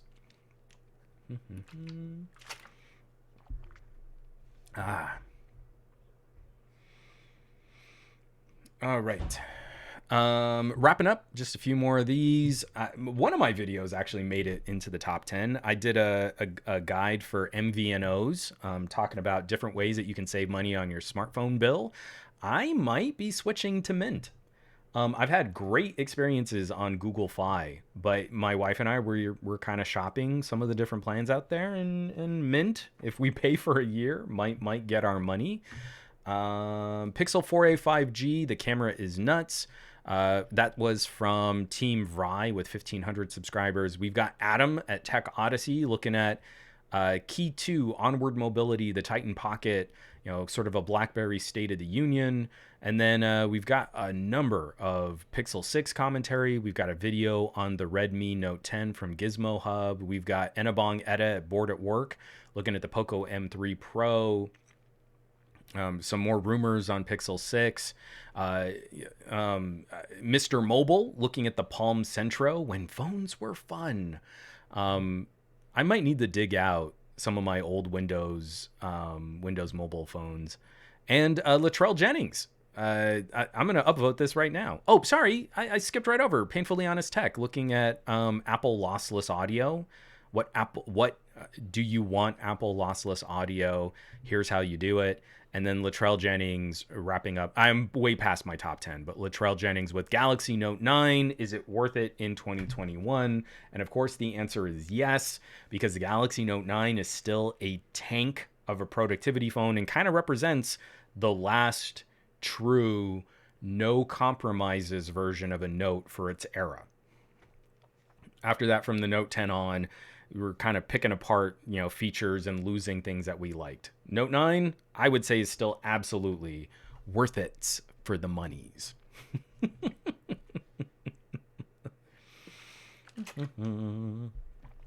All right. Let's see. Dave Burns, good luck on your new carrier. So many life changes coming up. Yeah, I've been kind of digging in MVNOs.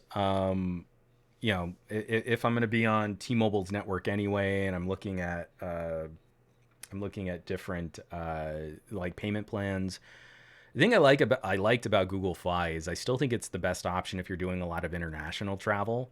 Like the way that Google, I mean, again, it's you pay per gigabyte, and that's kind of a bummer. But you land in a new country, and your phone goes, "Hey, you're in Germany now. Enjoy LTE. Bye." Like that was so handy. So I think what I'm going to do is maybe switch to Mint as our main carrier, and then I'll keep a paused Google Fi SIM around so that when I do finally get back on airplanes again, when I need to travel internationally, I can just fire that SIM card up and know that I've got data when I land and everything's fine. I really hated trying to deal with carriers for... Well, I'm going to need international support. Okay, well, if you need 1 gigabyte of data in the UK, it's only going to cost you 3 times your normal bill, and then we'll screw up your billing after that. And when you try and turn it off, we'll have to reset your plan, and then everything changes. And and especially like AT&T was the worst. And I was when I was doing a lot of travel, my main SIM card was on AT&T for a while. So when Google Fi came around, the first time I fired up Fi was on a Pixel 5. And like, wow, not only did this work, it was stupid cheap. And this was really easy.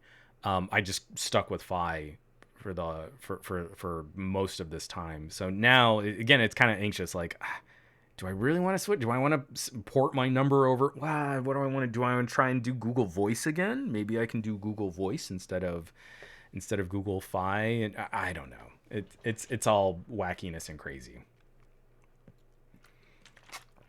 Yeah, and Dave Burns, I don't know when it's going to happen. I might sit out the next round of trade shows because I'm anxious about it too. Oh, my company has said we're going back to traveling soon, and I'm terrified. Yeah, I I feel that. I definitely feel that. I'm feeling better about maybe for a short flight, like a commuter flight up to San Francisco or to visit some family in the Southwest. Like jump on an airplane and double mask and I should be fine. International travel, being around tons of different people, all of the mixing of different flavors of flu virus and coronavirus, like I'm not missing that. I miss seeing people and I miss hanging out and I miss collaborating and I want to get back to that, but I if you've ever gotten the funk of a show floor flu, I definitely don't miss that. The sickest I've ever been, where I was running a fever that made me absolutely delirious, came from a CES. Like that more than anything else, like kicked my butt to always get flu vaccines, even though they're not always super effective. Um, that's the fear, that's the concern. I'm totally there with you. Oh, two turbo. Yeah, again, I mean, again, it's always worth shopping. Mean, I'm not saying go MVNO just because, I was going to go MVNO, but now T-Mobile offers truly unlimited with no slowdowns. Yeah, I mean, everyone, you should be looking at your own feeds. I don't use tons of data out and about.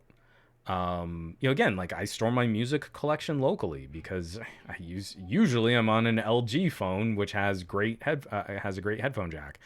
Um, so when I look at Mint, I believe the cutoff on Mint is something like 30 gig. My busiest month over the last year was two. I've been on so much Wi-Fi lately that if I prepay for Mint for a year, it's $30 a month for unlimited that throttles at 30 gig in a month. That's overkill for what I actually use. And I would still probably go with their air quotes bunny rabbit ears unlimited plan just to have like the buffer if I want to take a laptop with me or my next dock with me and like use more laptop style data out and about, as opposed to the new sort of simply unlimited from Google Fi. I think Mint's probably the better deal. But again, it's like that's because I know I'm not hitting my data as hard as I would be maybe if I were considering a T-Mobile truly unlimited plan. So again, all of that stuff, it's like crunching the numbers on it. It kind of makes more sense the way that I use these gadgets. We'll have to see that, and maybe I don't know. Maybe I can pick up another sponsor where one of these other MVNOs can just kick me an activated SIM card. Like I'll use you as the mid break before we do the subreddit plug. And here's this other cell phone carrier that can save you money on your bill because they gave me a SIM card. A DTNL. I mean, that would be pretty cool. A future Some Gadget Guy and Ryan Reynolds collab. I don't think I've got the wit to hang with Ryan Reynolds. I think he'd school me pretty hard. I think I'd lose. It wouldn't be a competition, and I'd still lose. Well, and seeing Dave Burns overkill, I want to stream 8K Avengers wherever I am, because I think any video streaming on Mint is throttled. I think it's all 480p video streaming when you're out and about. So again, it would not be for that. I'd be curious though. I wonder if I tethered or if I use something like a Next Dock, if I could get around. I'd have to play with that. I gotta do a video on this, like MVNOs and bills and carriers. I gotta talk to reviews.org about kind of where we want to take that coverage. Oh, and Loki Ted, yeah, Visible is a great option. Currently on Visible, I'm tired they won't support the Sony Xperia 1 Mark III. I will have to move to Mint and then find someone to take my place on Party Pay to keep the bill $25 if I have to support my Sony. Yeah, Visible was frustrating because I've got my LG Wing I've got my LG Wing and it's a Verizon model of the Wing and they just don't seem to support it. Like I can't get it activated on Visible. I wanted to test Verizon's network through an MVNO and it's just a no-go. Like, here are the phones that we support. Doing anything with Verizon is just an extra step of, can I get it activated? Will it support this phone? Does it have those bands? And I know I don't always have complete band support for T-Mobile, but it is so rare that I get any phone, any international phone, and pop in a SIM card and it just won't work. You know, I'll get some coverage on T-Mobile and not have to do anything else. Just I put the card in the phone and the phone goes internet, and I go, cool phone, let's go to there. Let's go to that internet. And it's just driving me nuts. Yeah, Tech Love and Mama. I wish T-Mobile worked well where I am, or I'd go Mint. Maybe next year they'll be better. Again, we've been seeing a bunch of network improvements. They've been cannibalizing their Sprint spectrum in towers. So over the next couple years, I think we're going to see a lot of folks like see some significant improvements to T-Mobile where they've maybe been kind of coasting for a while, but it's still going to take time. And I would say probably a 2-year outlook to see how they incorporate Sprint into that mix. From Jonathan Gao, I just turned off the stream saver function. I can't stand 480p videos. I know. Kyle Ruggles is like, oh, 480p is all right. And again, I don't want to trash talk. I mean, I love Xperia phones because they have UHD displays. I love when I fire up on my Plex server, when I fire up a 4K Blu-ray rip on that phone. You know, there's something about detail and clarity, and I know it's overkill, and a lot of it's probably placebo. You know, it's probably psychosomatic, but I like it, and I want overkill if I'm looking at premium devices on premium services. So I'm not going to trash talk someone who can't hang with 480p, because I kind of resemble that too. You know, a resolution snob. I feel like it's okay to be a resolution snob if you're putting your money on this. Oh yeah, and simply your device, US Mobile. I'm talking to the guys at US Mobile. They want to look at they're trying to drum up a little bit more coverage, and I think we're gonna do a video on their service because I just did an overview. Like I said in the subreddit rundown, I did a video for reviews.org talking about MVNOs, and it was more of a broad overview. Like, you can't go through every single MVNO because there are dozens of them. You can't break down every single individual plan. But I just sort of, this is a loose guide to how they function, why they can charge less, the deals that they make with major carriers. And US Mobile reached out and was like, hey, we've got options for both T-Mobile and Verizon. And like, okay, I'm very interested in that. Let's talk about how to test some of your network stuff and your billing and your sort of the consumer tools for like managing your plan. So I'm going to try and give them a run too. Again, it US Mobile, it's US Mobile. Yeah, US Mobile, not US Cellular. US Cellular is something different, is a different carrier. But yeah, I'm looking at US Mobile. Yeah, simply your device. Mint number 1, US Mobile number 2, Visible number 3, and then you get to kind of play with whoever has good coverage. So I think if you're leaning, that's what's kind of funny. I mean, again, simply your device, you've kind of organized them the way that I'm thinking about them in my brain, where if I know I've got great T-Mobile coverage, I'd probably lean Mint. If I knew I had awesome Verizon coverage, if the device were supported, I'd probably lean Visible. But I'm hoping that US Mobile will support the few quirky Verizon phones that I've got that I can't use on Visible. So that's, you know, again, it's so funny, you know, like if you want better choice for devices and being able to switch back and forth, like maybe you want to try a phone that was originally for T-Mobile, you don't want to have to switch your carrier, US Mobile might make more sense. Hey, send me a different SIM card and I'll switch my plan details over to that SIM card, and now I'm on T-Mobile's network instead of Verizon's. That kind of stuff is kind of fun. You know, again, I think that's a huge perk for an MVNO, that they can lease time on any network and sell you whatever is going to have the best coverage in your area. Everyone say, hey, Barry Johnson. Hey, Barry, thanks for dropping by. He's saying, great, Juan, US Mobile is solid. Barry maybe was borrowing someone's OnePlus 9 maybe he had his hands on this phone.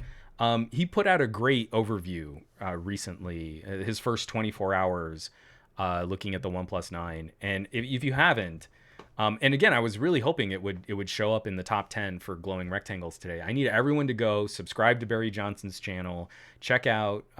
He recently did a Pixel video and the OnePlus 9. I really like the vibe that Barry's creating for his videos. It is super clean, super simple, very clean, very to the point, and he's just got a very chill, natural demeanor. I highly recommend you add him to your subscription list, so definitely check it out.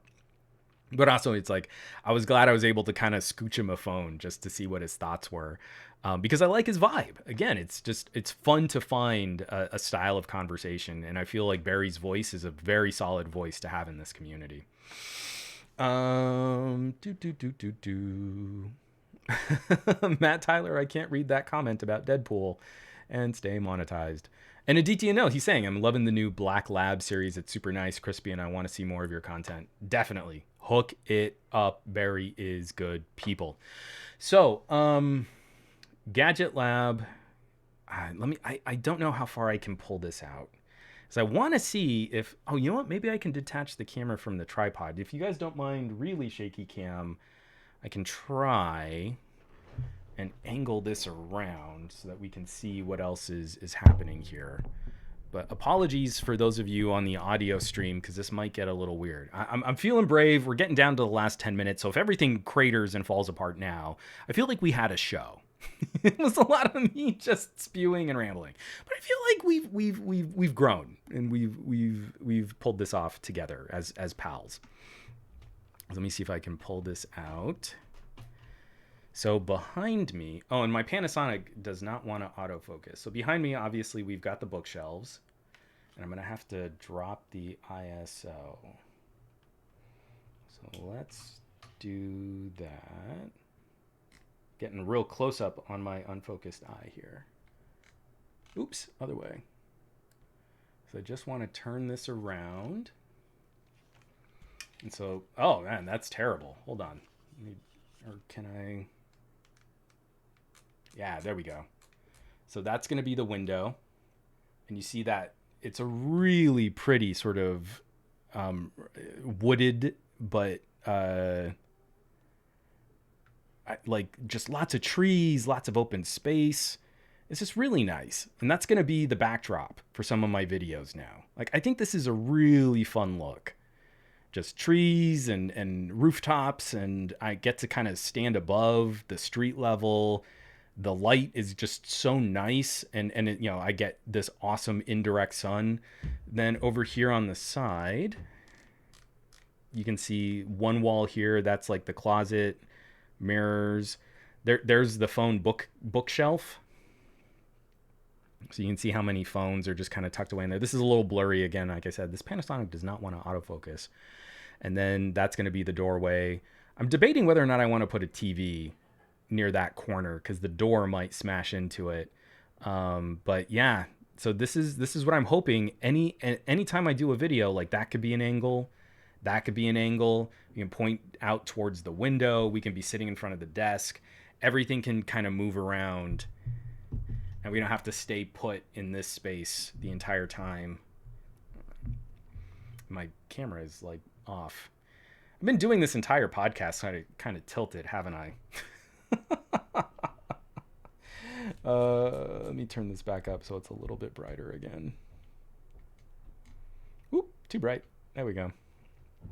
So it's going to be a fun journey. And I think we've been long overdue.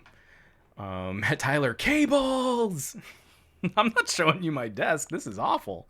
And honestly, I don't think I can pull the camera out far enough to then turn it around and point right back down on my desk again.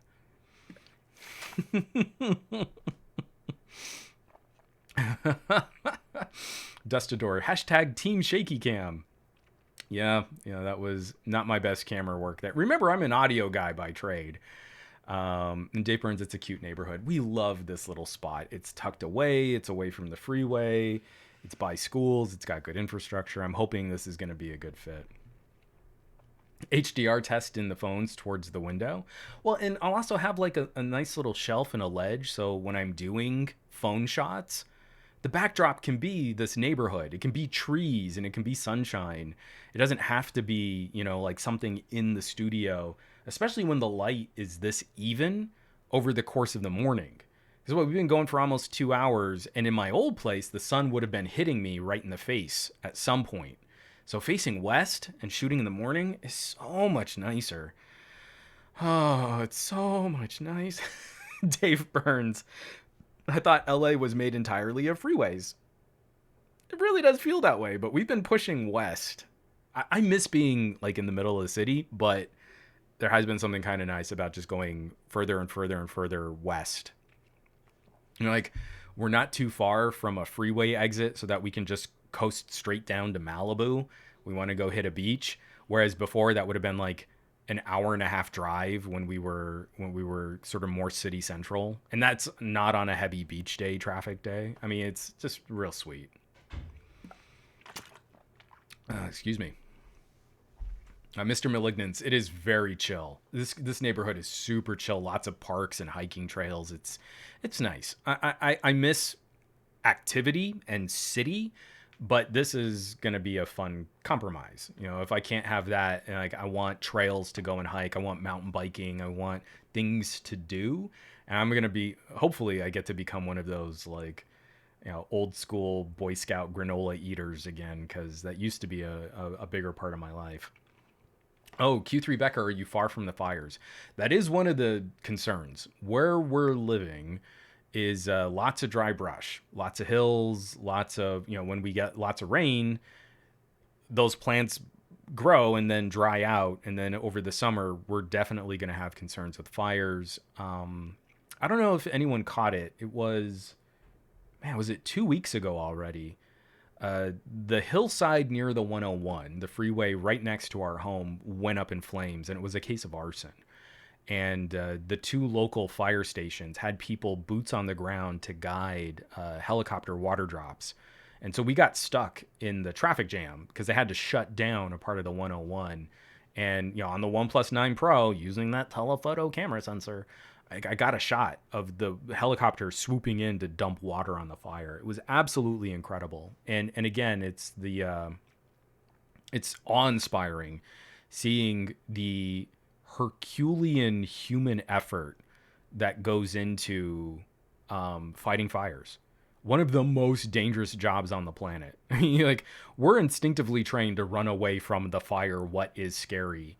If you know a firefighter, if you've seen them around your community, it's so sad when you see them around Los Angeles and they're doing fundraising. They do a thing where they walk around with a boot.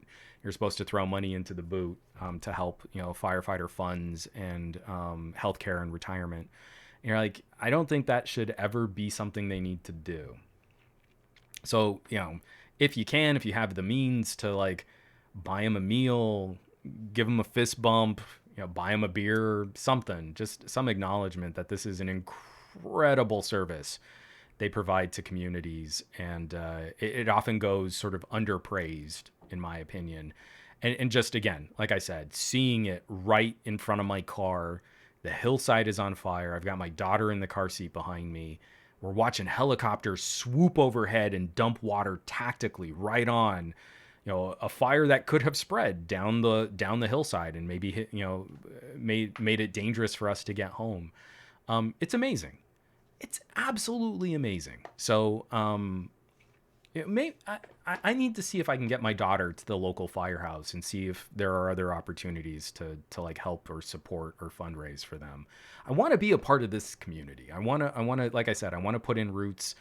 I want to grow and become a part of what's going on around here and not feel so temporary. And maybe that's one way that we can kind of tell a story about that kind of stuff. So my voice is failing. Oh, and yes, Matt Tyler with the highlighted comment. Huge shout out Gary the Fireman, and much love and much respect. But let's go ahead and start closing this down. We did it. The stream survived. My camera is like off. I don't like my angle here. It's all wrong. but I didn't see any crazy, terrible, awful dropouts. Um, the stream seemed to keep up decent quality the entire time.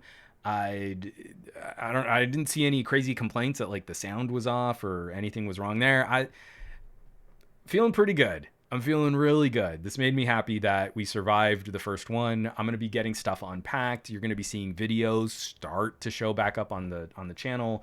I've got some articles that I'm going to be writing for both the SomeGadgetGuy.com and the Patreon coming up soon, just to fill in some of the gaps on performance testing and sort of long-term reviewing some of these older phones that are getting updates again. Like I need to circle back and cover the original Xperia 1 Mark 1. And what's that like on Android 11? You know, Sony software support is better than people are making it out to be. And Barry Johnson, nope, no dropouts. Audio was good. Thanks, man. I appreciate it.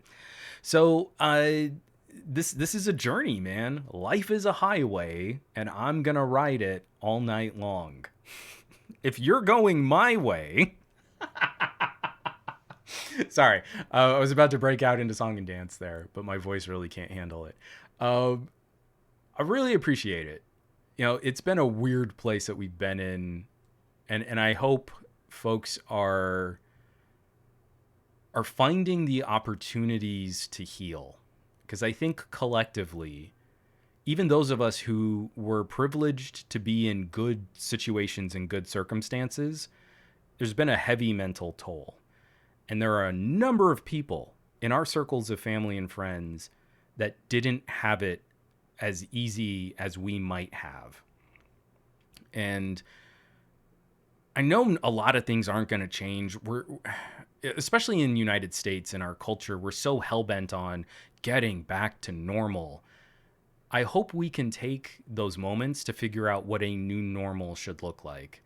And we can be there for each other, because a lot of us are going to need that help. You know, like I said, Marie and I came out of this relatively unscathed, and I still feel like we'll need years of therapy just to kind of sort out how we got here.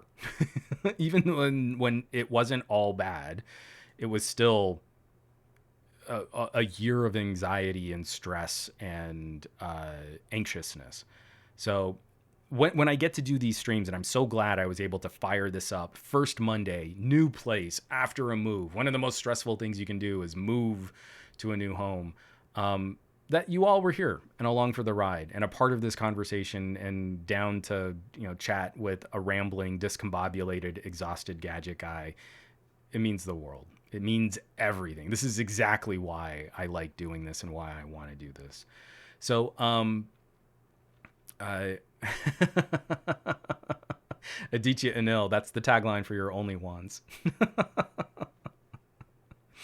And Dustador, this is the first time I've been able to join live in a while, and I appreciate you. Want to also appreciate that Twitch lets me pop out video so I can check other things on my phone. Cough, cough. YouTube not premium. Cough, cough. I know that feel. I definitely appreciate that feel. So, and Kepper67, the old normal will come back. We have to live with the. I think you mean won't come back. We have to live with the new normal. I whether or not we want to acknowledge it, life is fundamentally different than it was a year and a half ago. And I think a lot of our family and friends are going to fight that idea, and they're going to want to go back. And there is no going back. We know that rationally, but I think we need to be there for people that are going to need that help. So I'm preaching to the choir, and this is why I'm wrapping up my show in this kind of overly sentimental way, is because I know the people that are in this stream right now, and those of you listening or catching the replay, I'm speaking to like-minded individuals, but I know we can be. And I know we can be those resources. We can be the good tech neighbors, the good tech citizens, the good tech helpers. And you probably won't get the thank yous you deserve. So I want to give you the thank yous you deserve. You're doing good work, so let's keep it up. They won't know how much that they need to appreciate it, but know that I appreciate it. So there you go. Next week, Same bat time, same bat channel. We're rocking and rolling now. It's all hands on deck, streams and videos. So I hope you're along for the ride, and I hope you can help with some of these other more philosophical conversations about what to do next, because I know we're all facing kind of a YouTuber existential crisis. I want you all to have an amazing week. I want you to do awesome with your technology. I want you to be awesome with your technology. And I'll catch you back here next week for another episode of the Monday Morning Tech Chat Show on the SGGQA podcast channel. Be well. Take care.